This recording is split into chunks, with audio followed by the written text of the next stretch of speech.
Hoje então nós continuamos a nossa série de mensagens Atos, a Igreja em Ação, algo que Deus tem colocado, tem plantado no nosso coração como uma ferramenta, um instrumento para nos mover, para que nos movamos como igreja, como discípulos de Jesus individualmente e como corpo de Cristo que deve, como diz o apóstolo Paulo, estar bem ajustado, em pleno funcionamento, cumprindo a missão de Deus, a missão de Jesus para nós nos nossos dias.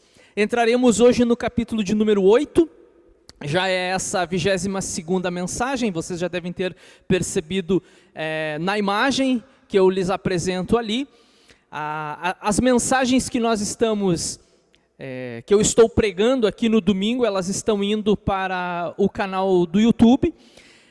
Eu não tenho feito simultâneo, até para que provoque os irmãos a estarem no culto, porque a mensagem fica gravada lá, você depois pode mandar para um familiar, para um amigo, pode ser uma ferramenta evangelística, pode ser um instrumento de estudo bíblico pessoal, ou em algum momento alguém possa ter perdido o culto, pode então ir lá, acessar e ouvir a mensagem da palavra de Deus. Não é com o objetivo de deixar os irmãos em casa, muito pelo contrário.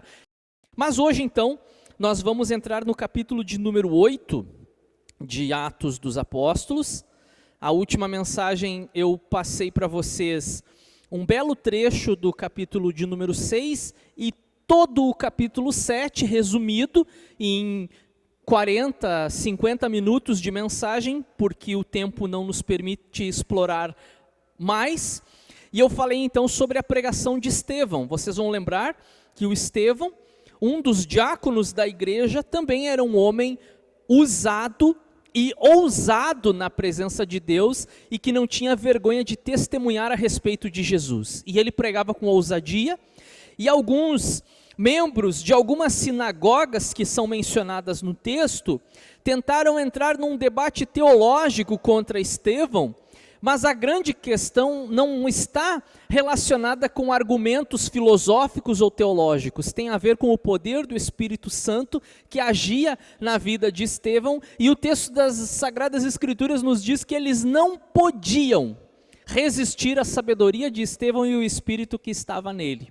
E aí então, como eles não conseguiram vencer esse debate, eles pagaram algumas falsas testemunhas que vieram diante das autoridades religiosas da época e difamaram, então, espalharam uma notícia, fake news, uma linguagem bem atual, dizendo que Estevão estava pregando contra o templo e contra a lei de Moisés, que estava blasfemando.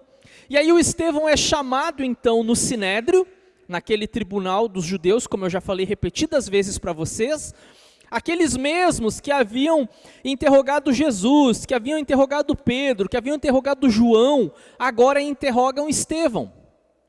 E perguntam, é isso mesmo, Estevão? E aí ele conta toda a história para mostrar que ele está inteiramente alinhado com a mensagem do plano de Deus ao longo da história que eu trouxe para vocês, então, como uma única mensagem que a Bíblia contém, que é a história da salvação.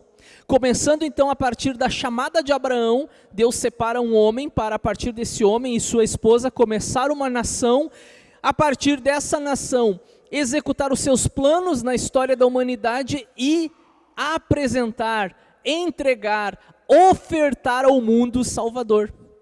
E é justamente isso que nós vamos falar no domingo que vem, a vinda do Messias, o nascimento de Jesus Cristo, o Filho de Deus, o verbo que se faz carne e vem como um ser humano e habita entre nós, como nos diz o apóstolo Paulo. João também, cheio de graça e de verdade, vimos a sua glória como do unigênito do Pai. E essa é a grande mensagem de salvação natalina, que fala a respeito então da vinda de Jesus. E Estevão está contando para eles todo o plano de Deus na história e a chegada então do Messias. Só que, a exemplo de Pedro e de João, Estevão também foi corajoso ao ponto de dizer para eles, vocês mataram esse homem. Vocês são culpados do sangue desse inocente. O pecado dele recai sobre a vida, sobre os ombros de vocês. O pecado de vocês, né, esse pecado que vocês cometeram contra ele, recai sobre vocês. E aí então, o texto nos diz que eles não quiseram mais ouvir o que Estevão tinha para dizer, e também muito semelhante aos nossos dias, eles fecharam, eles tamparam os seus ouvidos para não ouvir a verdade. É melhor a gente fechar do que ouvir, porque a verdade muitas vezes ela incomoda, na maioria das vezes, confronta, machuca, faz com que percebamos que o problema está em nós.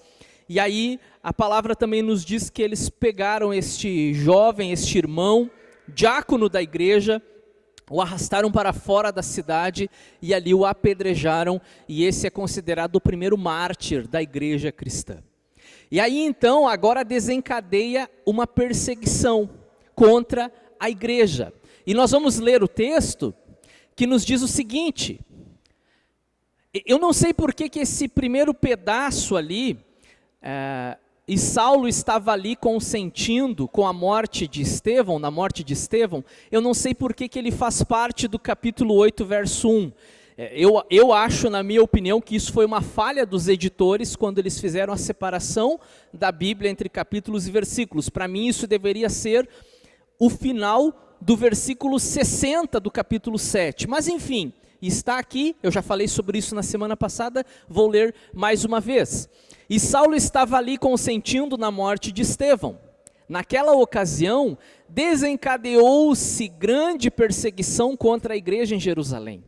Todos, exceto os apóstolos, foram dispersos pelas regiões da Judéia e da Samaria. Alguns homens piedosos sepultaram Estevão e fizeram por ele grande lamentação. Saulo, por sua vez, devastava a igreja, indo de casa em casa, arrastava homens e mulheres e os lançava na prisão. Os que haviam sido dispersos pregavam a palavra por onde quer que fossem. Indo Filipe para uma cidade de Samaria, ali lhes anunciava o Cristo. Quando a multidão ouviu Filipe e viu os sinais miraculosos que ele realizava, deu unânime atenção ao que ele dizia. Os espíritos imundos saíam de muitos, dando gritos, e muitos paralíticos e mancos foram curados. Assim houve grande alegria naquela cidade. A gente vai falar nessa noite sobre a perseguição deliberada. Eu quero que vocês prestem atenção. Eu não sei se na Bíblia que vocês têm aí em suas mãos, ela traz um subtítulo. Esses subtítulos, eles não estão no texto original. Às vezes a gente tem que prestar muita atenção, porque a ideia dos editores é justamente orientar a nossa leitura, nos conduzir a uma leitura mais dinâmica, planejada, mas não significa que esses subtítulos eles estejam lá no texto sagrado, no manuscrito, nos textos mais antigos. A Bíblia que eu estudei em casa, ela dizia assim, como subtítulo, a primeira perseguição. E eu fiquei refletindo sobre isso. Será que essa foi a primeira perseguição da igreja? Na minha opinião, não. Por quê? Porque se vocês pegarem desde a descida do Espírito Santo, no capítulo 2, e eu comecei a pregar Atos dos Apóstolos aqui aos irmãos, no dia 6 de junho deste ano, então nós temos aí 6 meses, mais de 6 meses já de pregação em Atos dos Apóstolos. De lá para cá, inúmeras vezes nós percebemos ao ler o texto a perseguição contra a igreja.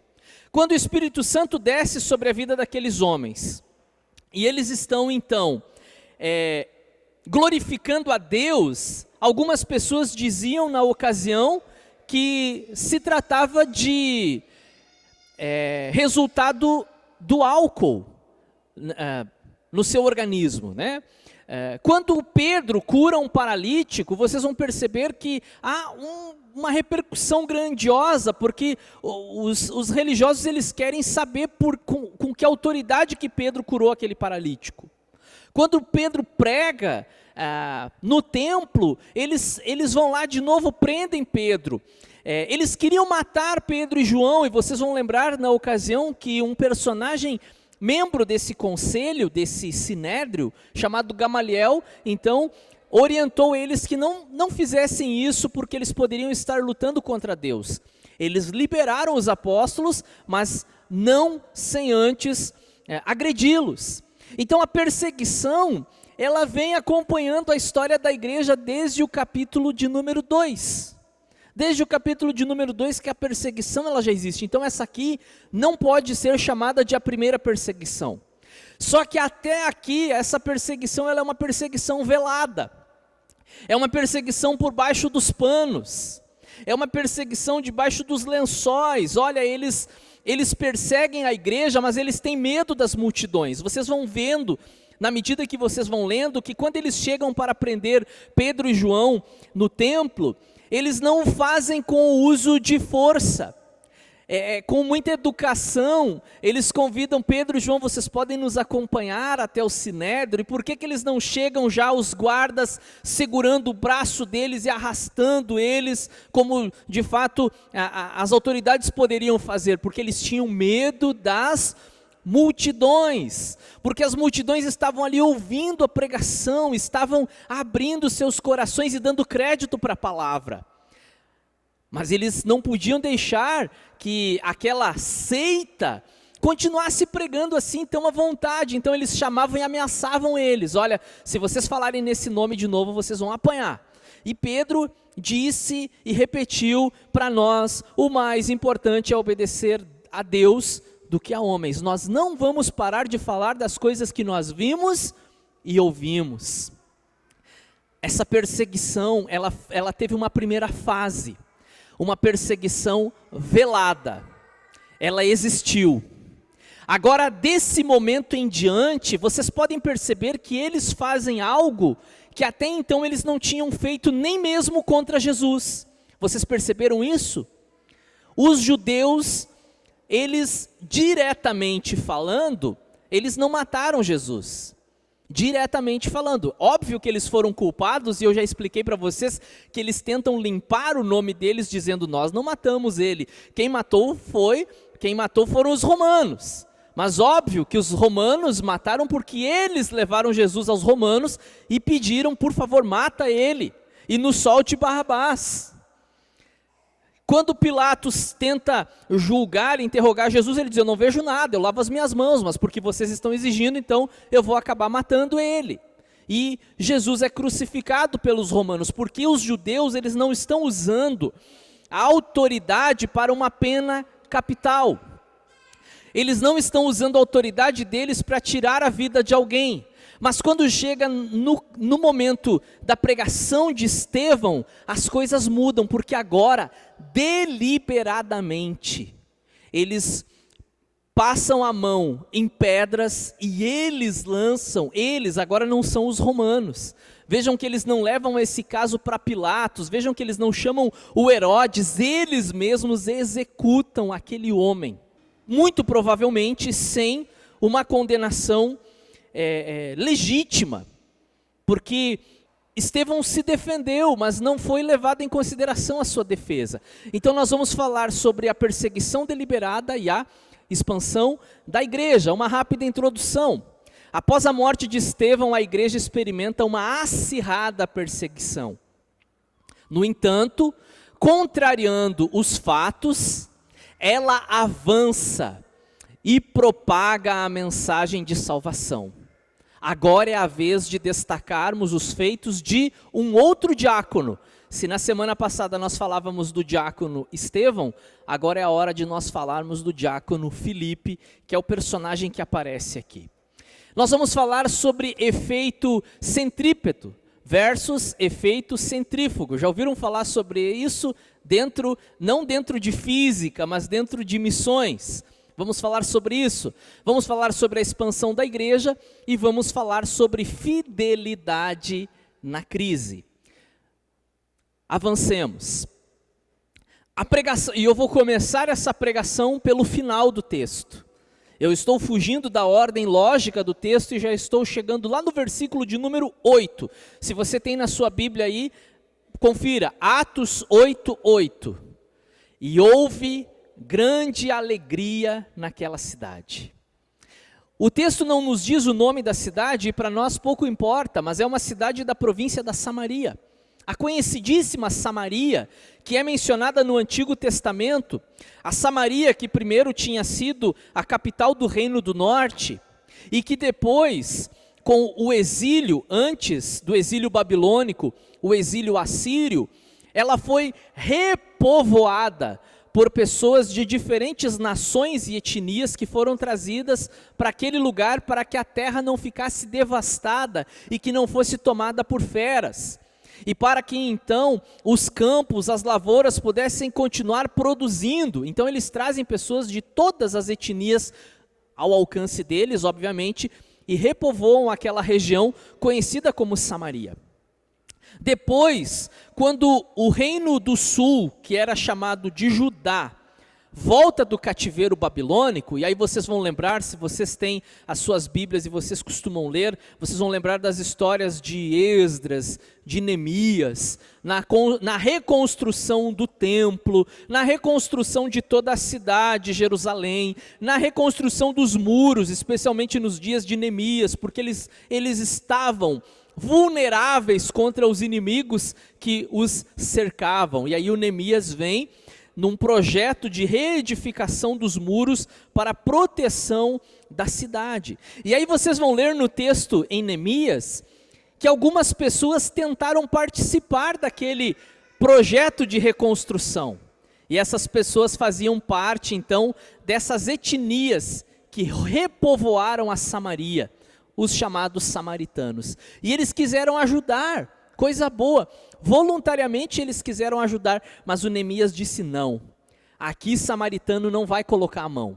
Porque havia toda uma questão ali étnica, de uma promessa que era para o povo de Israel, e eu falei sobre isso no domingo passado.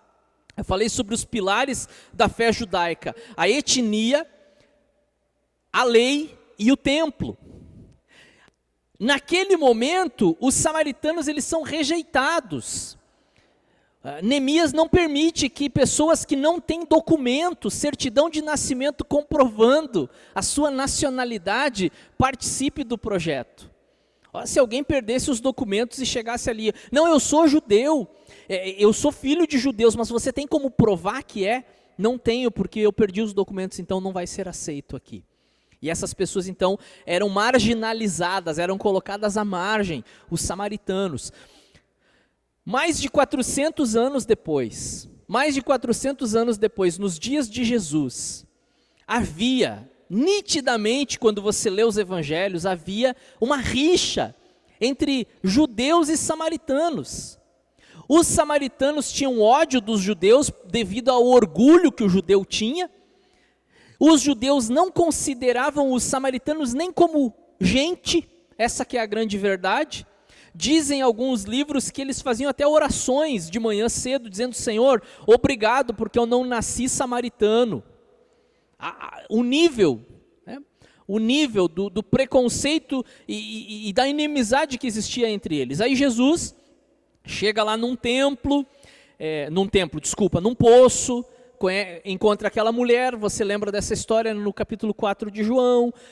Quando Jesus está conversando com a mulher e os discípulos vêm, eles ficam impressionadíssimos, horrorizados, porque ele estava falando primeiro com uma mulher, o que não era comum, e pior do que isso, na ótica deles, ela era samaritana. Quer dizer, Senhor, ela é samaritana. Tem um outro episódio que Jesus está entrando numa cidade samaritana e as pessoas daquela cidade não deixam Jesus entrar, porque ele estava fazendo uma viagem para Jerusalém. Não, se você vai para Jerusalém, você não vai entrar aqui. Havia toda essa briga entre eles. E aí o tal do discípulo do amor, conhecido como João, pergunta para Jesus: Senhor, quer que nós oremos para que caia fogo do céu sobre eles e os consuma de uma vez? Aí agora, irmãos, percebam que a igreja está sendo perseguida, consequentemente a igreja está se movendo, é uma igreja em ação, ela não é uma igreja que está sofrendo o efeito centrípeto, ou seja, para dentro, com a força em direção ao eixo. Não é. Ela é centrífuga. Por quê? Porque é para fora.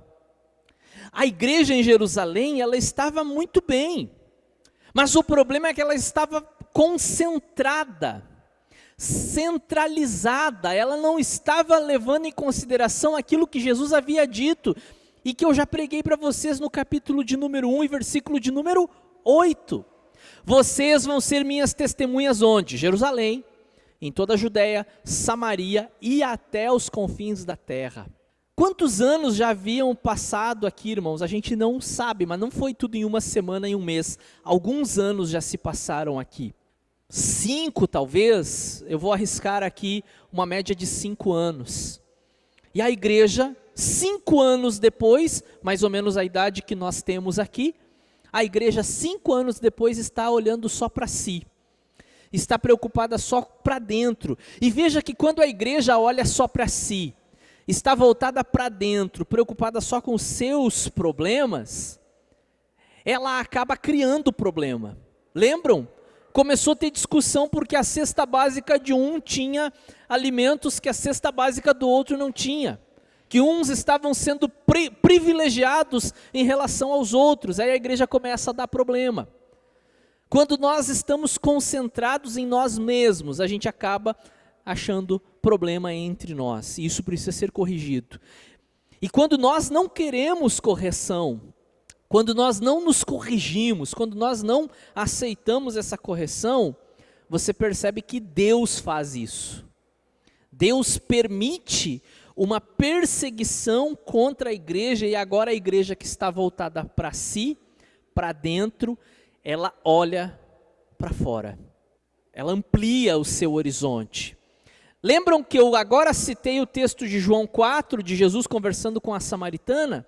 Naquele mesmo capítulo, quando os discípulos voltam com a marmita, que eles tinham ido buscar o almoço de Jesus, e começam a perguntar o que Jesus estava falando com a mulher, Jesus diz para eles o seguinte: vejam, levantem os olhos e vejam, os campos estão brancos, prontos para a colheita. Ergam os olhos, porque quando a gente não ergue, quando a gente não levanta a cabeça, a gente só olha para o nosso entorno.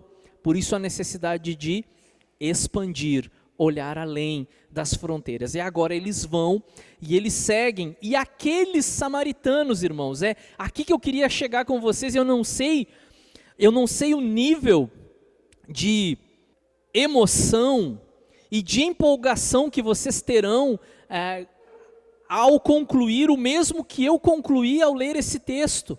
Aqueles samaritanos que no passado foram rejeitados para construir um muro, agora estão sendo convidados para fazerem parte do reino de Deus. Agora não se trata de uma construção de um muro, de um templo, de uma cidade. Agora se trata de fazer parte da família de Jesus. Eles foram rejeitados num primeiro momento, é uma questão histórica, é uma questão do plano temporal de Deus, mas agora há uma universalização dessa mensagem de salvação. E o samaritano, rejeitado no passado, ele tem lugar no plano de Deus. Eu tenho lugar nesse plano de Deus, vocês têm lugar nesse plano de Deus, independente da família ao qual vocês pertencem, independente da etnia de vocês, independente do gênero, vocês têm lugar também nesse mesmo plano de Deus. É isso que me chama muita atenção. E aí, o evangelista Lucas, eu não sei como que era essa cidade. Como que era essa cidade que Filipe chega, que Lucas registra? Será que é uma cidade violenta, irmãos? Será que era uma cidade onde acontecia assaltos, como as nossas cidades aqui na região metropolitana? Será que havia problemas de saneamento básico? Eu acho que sim, naquela época, né? Ainda muitas coisas não eram adotadas como são hoje, tratamento de água, enfim. Como que era a realidade dessas cidades politicamente, socialmente falando, eu não sei. Mas uma coisa eu posso dizer para vocês, a partir da chegada do Evangelho, o perfil da cidade mudou. E aí Lucas deixa essa pérola para nós, essa preciosidade para nós, dizendo que depois que a pregação ela aconteceu, que as pessoas receberam a mensagem, houve alegria na cidade. E nós não podemos deixar de acreditar que a pregação do Evangelho ela muda realidades. Nós não podemos deixar de acreditar que a palavra de Deus muda realidades, muda cenários, muda vidas, transforma corações, irmãos. A humanidade ela corre de um lado para o outro atrás de algo que nem mesmo ela sabe o que é. E ela não se satisfaz, ela não se realiza, porque falta aquilo que de fato teria e tem a capacidade de alegrar o seu coração, que é a salvação em Cristo Jesus. Naquele momento há alegria na cidade, aqueles corações se enchem de alegria, aquelas pessoas jubilam, cantam, festejam. Pastor, não está escrito isso. Não está escrito nas entrelinhas. Mas quando a gente entende o que o Evangelho faz numa vida, numa cidade, numa família, o resultado é louvor, honras e glórias a Deus. Não pode ser outro. Não pode, não há maneira de ser diferente disso. Então a pregação do Evangelho leva alegria à cidade. Em segundo lugar, os cristãos são espremidos e empurrados por Deus para a missão. Eu já falei um pouco disso, irmãos. Eu já dei uma pincelada nesse assunto. Quantas vezes nós nos omitimos? Quantas vezes nós nos esquivamos em relação ao que Deus tem e espera de nós? Quantas vezes nós terceirizamos a responsabilidade que é nossa, e a gente espera que o nosso irmão em Cristo, que o líder do departamento, que o pastor, ou que alguém da música da igreja, da diretoria da igreja, faça aquilo que eu, e somente eu, não que eu faça sozinho, não é essa a proposta, mas aquilo que eu deveria fazer. O que Deus quer de nós, irmãos, como igreja? Nós precisamos nos perguntar hoje. Eu gostaria que vocês se perguntassem comigo, o que Deus quer de nós como igreja? Estamos satisfeitos, irmãos, com a nossa vida como servos de Cristo? Eu falei há poucas semanas sobre ser servo, sobre ser diácono na obra de Deus. Estamos satisfeitos? Está bom assim? Talvez alguns digam, está ótimo. Mas a minha pergunta é, na ótica de Deus, o que Deus espera de nós? Será que deveríamos continuar fazendo apenas aquilo que estamos fazendo? Ou será que deveríamos fazer além? Vocês lembram daquela parábola que Jesus contou, e com uma linguagem até mesmo dura, confrontadora, severa? Jesus diz assim, olha, se o empregado ele faz somente aquilo que o patrão dele pediu, ele é um servo inútil. Ele não fez nada mais do que a sua obrigação. Isso, irmãos, tem que mexer conosco. Tem que mexer comigo. Eu preciso me perguntar, será que eu estou fazendo só o básico?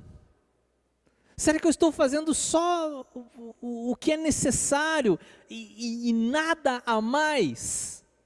E se eu não estou fazendo nada a mais daquilo que eu poderia fazer como servo de Deus, como discípulo de Jesus, e no nosso contexto aqui geral, como igreja, será que é isso que Deus quer de mim, de vocês, irmãos? Será que é isso? Ou será que nós poderíamos ofertar, oferecer, doar, entregar ainda mais? Os cristãos, eles são espremidos e empurrados para a missão. É o que você encontra no capítulo de número 8. Vocês sabem, eu estava meditando sobre isso à tarde, vocês sabem, um dos elementos, eu não estou achando exatamente a palavra para usar aqui, mas enfim, matéria-prima talvez, mais preciosa, uma das mais preciosas nos dias de Jesus, vocês sabem o que era? O azeite. Não o de soja, não óleo de soja. Azeite, quando eu digo azeite, é o fruto da azeitona, por isso que se chama azeite. O azeite de oliva, que a gente deveria consumir com mais regularidade, porque os seus benefícios são incalculáveis. Agora, cuidado, porque tem alguns que, conforme uma matéria que eu li agora, recentemente, né, estão sendo adulterados. Olha que tragédia que a gente vive hoje em dia, né? Você vai no mercado, compra algo que é para a sua saúde, mas ele não é azeite de oliva, ele tem corante e aromatizante para ficar com cheiro e gosto do azeite, mas você está consumindo óleo de soja, milho ou qualquer outra coisa que não é benéfica, né? Que problema, que Deus nos ajude. Mas enfim, pesquise a procedência e quais são as marcas que estão envolvidas nessas fraudes, e aí não compre essas marcas. Nos dias de Jesus, o azeite ele era muito precioso, porque ele era usado culinária, obviamente, ele era considerado também um medicamento, colocado em feridas, a iluminação das casas dependia desse azeite, as lâmpadas, lembram da parábola das virgens, que acabou o azeite? Era esse azeite aí, que era o combustível que abastecia as lâmpadas que iluminavam as casas. E era moeda de troca, e tinha tantas outras utilidades. Mas uma coisa que é interessante, como que esse precioso elemento, como que ele era confeccionado, vocês sabem? Eu peço que vocês prestem atenção mais em mim aqui. Como que esse elemento ele era confeccionado, produzido?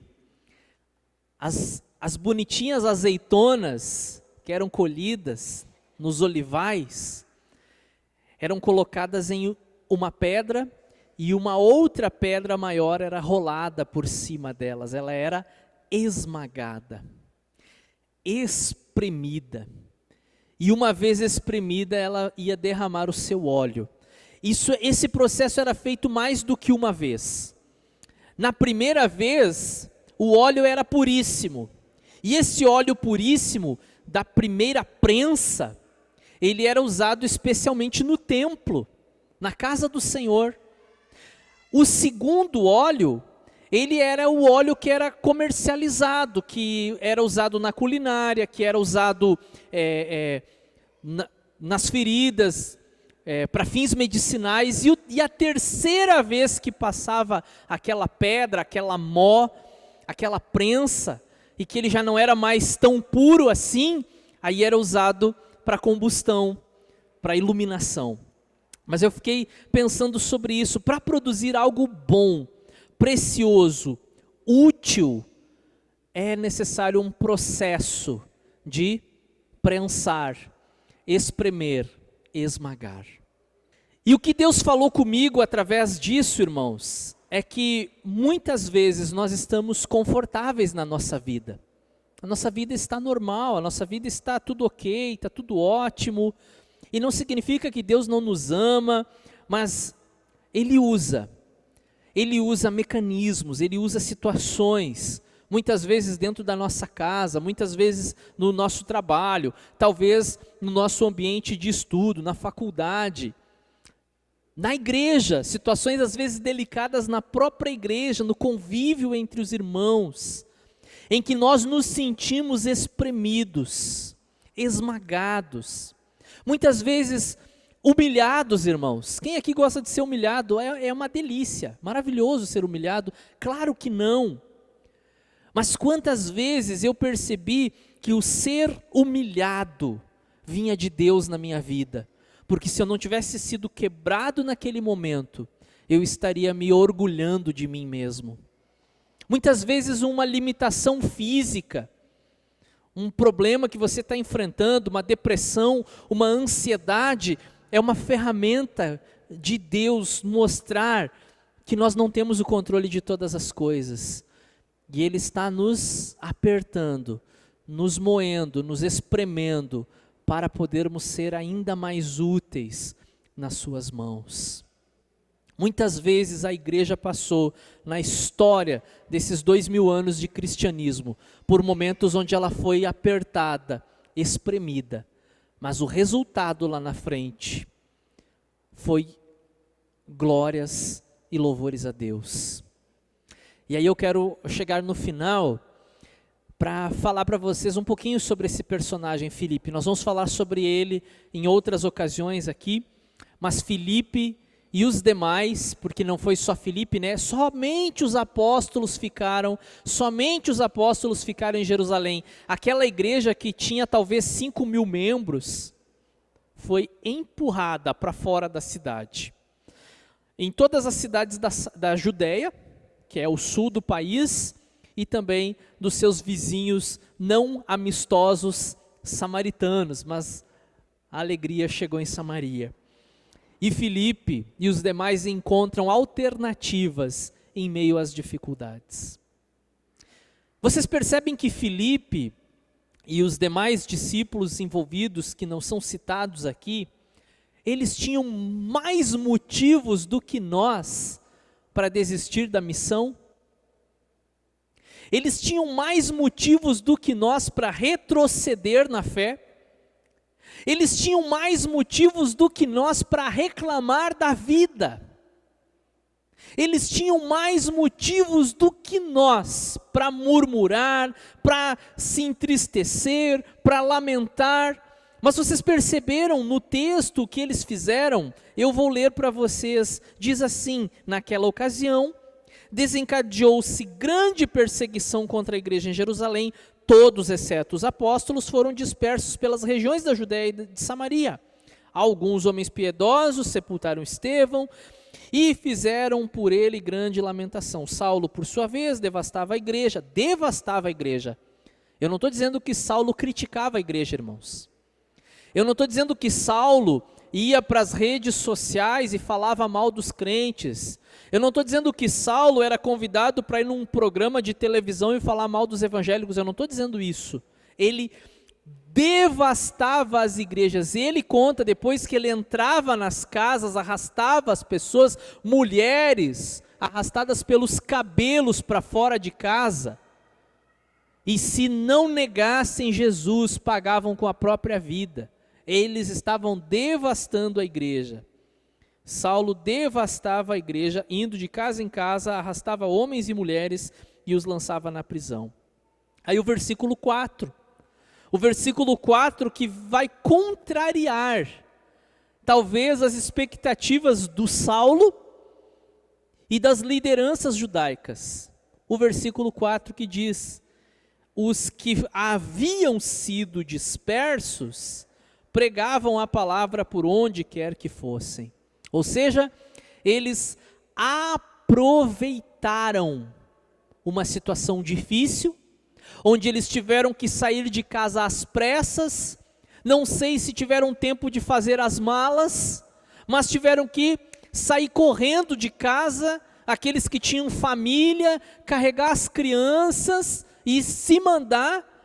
Mas ao mesmo tempo que eles estão fugindo de uma perseguição, eles estão com uma oportunidade diante dos seus olhos de pregação do evangelho.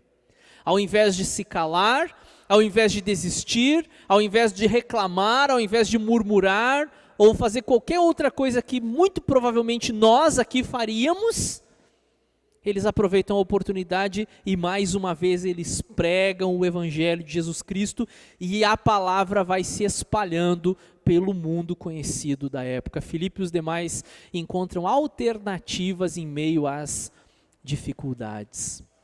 Irmãos, eu quero falar uma coisa para vocês. Uma coisa que há muito tempo eu tenho vontade de falar.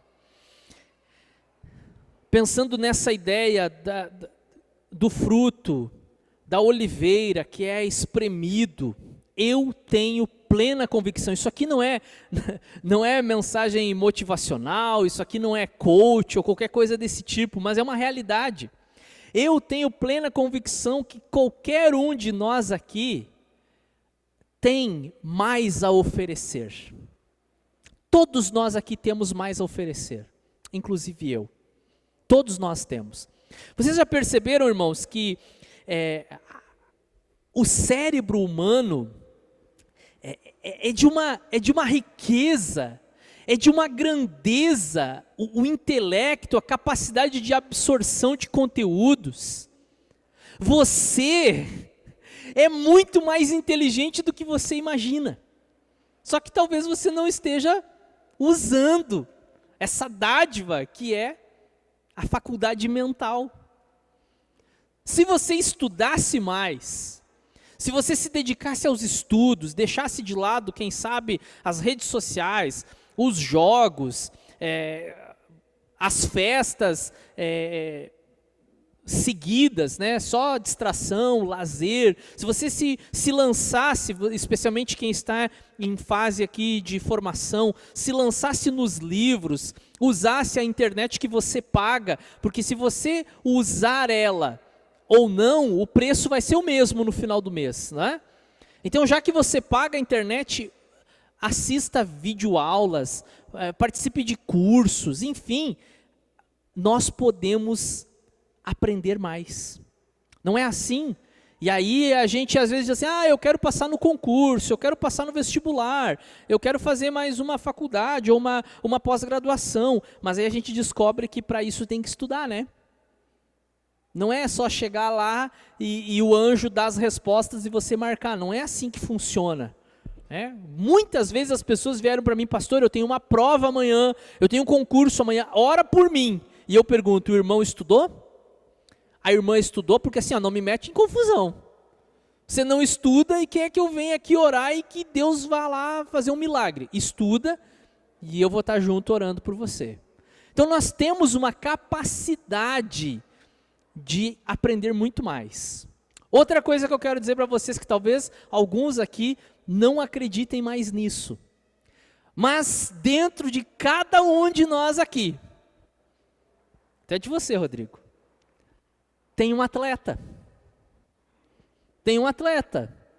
Se você começar a cuidar da sua alimentação e começar a fazer exercícios periodicamente, em curto ou médio prazo de tempo, você vai se descobrir fazendo atividades que você não imaginava que conseguiria fazer. E você vai descobrir que é possível subir alguns andares de escada sem perder o fôlego. É incrível. O nosso corpo tem essa facilidade, à medida que nós treinamos, à medida que nós sempre podemos ir além. Quando eu estava ainda pedalando, fui ciclista por 8 anos, eu me desafiava. Se eu já fiz 70 quilômetros pedalando, então eu posso fazer 80. E se eu conseguir fazer 80, da próxima vez eu quero fazer 90. E muitas vezes a gente desanima, tem gente que diz assim, eu não consigo fazer as coisas, pastor, porque lá em casa as pessoas me desanimam. Os meus pais não acreditam no meu potencial, o meu marido, a minha esposa não acredita no meu potencial, ninguém acredita em mim, por isso que eu não faço nada. Quem sabe você pega essa falta de crença e usa a seu favor. O Michael lembra disso. Quando eu comecei a dar umas voltas de bicicleta aqui pela região, saía de Esteio, vinha aqui para Novo Hamburgo, Lomba Grande, e aí eu falei, eu vou lá no nosso acampamento em Gramado. E aí algumas pessoas disseram para mim assim, duvido você ir de bicicleta a Gramado. Irmãos, nem eu acreditava que eu era capaz. Mas quando falaram para mim, duvido que você vá, era tudo que eu precisava para chegar em Gramado de bicicleta. E quando eu disse então que eu ia na casa da minha sogra, em Carazinho de bicicleta, e que ia fazer uma viagem que ia demorar 4 dias, e me disseram de novo duvido, foi tudo que eu precisava para fazer. porque nós temos capacidade de fazer mais do que nós imaginamos.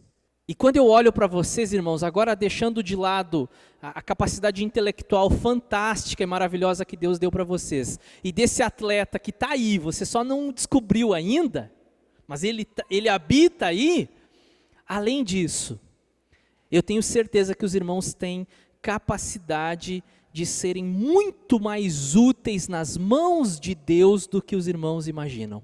É possível ser mais crente, é possível ser mais espiritual, é possível ser mais generoso, é possível ter os dons do Espírito Santo, e se eu tenho já ter mais, ser mais pleno, ser mais cheio de Deus na minha vida, é possível ter mais conhecimento, é possível ser mais útil na obra de Deus, é possível estar mais engajado na missão do Senhor.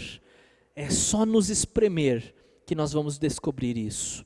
E para finalizar aqui, irmãos, eu tenho alguns versos aqui que eu compartilho com vocês. Esse primeiro aqui, do autor aos Hebreus, é uma paulada. Eu chamo esse aqui de paulada. A gente leu aqui numa sexta-feira, há poucos dias, num estudo bíblico, quando o autor aos Hebreus diz para os irmãos, esses irmãos que recebem essa carta, de fato, preste atenção aqui, irmãos, prestem atenção aqui, de fato, embora a esta altura já devessem ser mestres, o que ele está dizendo? Vocês têm capacidade para ser mais do que vocês são. Vocês poderiam ser muito mais.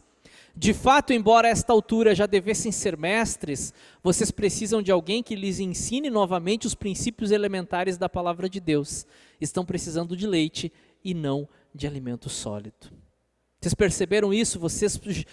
Vocês já poderiam ser muito mais do que vocês são nesse momento. Eu falo isso inclusive para mim. Tenho mais um. Nesse aqui, Paulo está falando da sua disposição interna de se permitir ser mais nas mãos de Deus. Eu de boa vontade gastarei e me deixarei gastar em favor de vocês. E tem um último aqui, que é o mais curto, mas talvez o mais impactante dos três, julguem vocês. Ela fez o que pôde, ungiu o meu corpo antecipadamente para a sepultura. Vocês lembram dessa passagem? Daquela mulher que vem e derrama aquele bálsamo sobre Jesus, que oferece algo que ela tem, que chama a atenção inclusive dos discípulos. Isso aí dava para vender, e juntar esse dinheiro, e fazer boa ação. Jesus diz, deixem ela em paz. Ela fez um ato de boa ação para mim. E aí essa frase que você encontra ali em Marcos, irmãos, ela fez o que pôde. Em que nível nós estamos? Nós estamos fazendo tudo o que nós podemos, ou estamos nos conformando com a mediocridade? Será que se Jesus falasse de mim agora, ele teria dito assim, o Igor, ele fez tudo o que ele pôde. O irmão fulano, a irmã fulana fez o que ela pôde, ou seja, foi no limite. Não tinha mais nada que pudesse ser feito, não havia nada além. Ele foi até onde deu para ir. A gente precisa encerrar o culto hoje pensando sobre isso. Nós conseguimos ir até onde é possível, ou estamos nos acomodando e nos conformando com níveis baixos de mediocridade?